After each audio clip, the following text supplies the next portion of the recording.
Man, man, ha?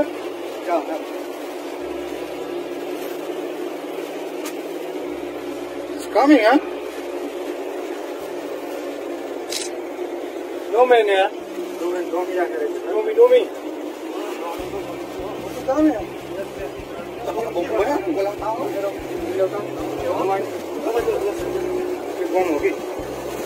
Okay, inside.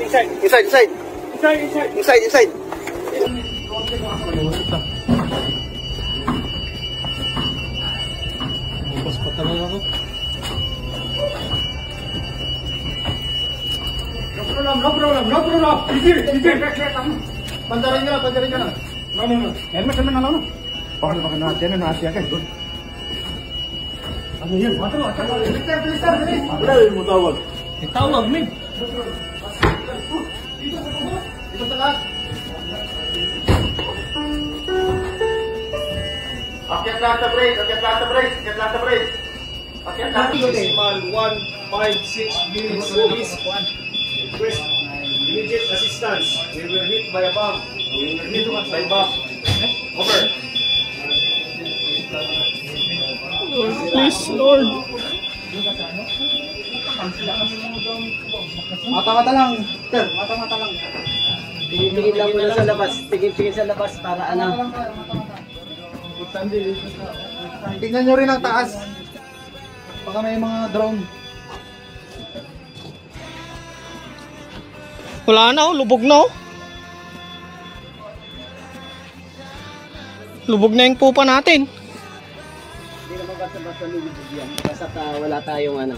Hintayin na lang natin yung mga rescue. May mga balas pa naman tayo eh. So, hindi basta-basta lulubog yan. Kahit lumubog ang engine room.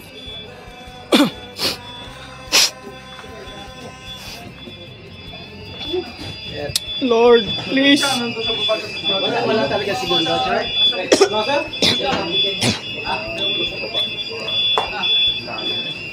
Awak kapal MV True Confidence dan MV Tutor yang masih hidup diharapkan dapat dipulangkan segera setelah mereka menerima. Ano, manawagan ka? Magumpukan sa isang pinaka-safe na lugar dito sa barko. Sa isang deck. Ganito ang sitwasyon namin ngayon. At maya may pumuputok, nakakatakot. Hindi kami makalabas. Sana naman aksyonan na ang pag-uwi namin. Ano, manawagan ka?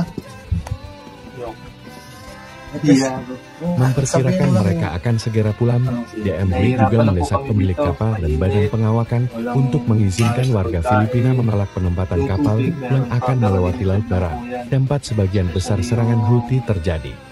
Pemberontak Houthi sebelumnya mengatakan bahwa serangan mereka adalah pembalasan atas serangan Israel di jalur Gaza setelah menyusul serangan Hamas pada Oktober tahun 2023. Palubog na ang pupa namin. One missing person, second engineer. Nandun sa loob ng engine room. Ito mga buko, basag ang salamin. Namaan kami ng fishing boat na unmanned. Walang tao pero dami lang. At yun, sumabog sa pupa namin.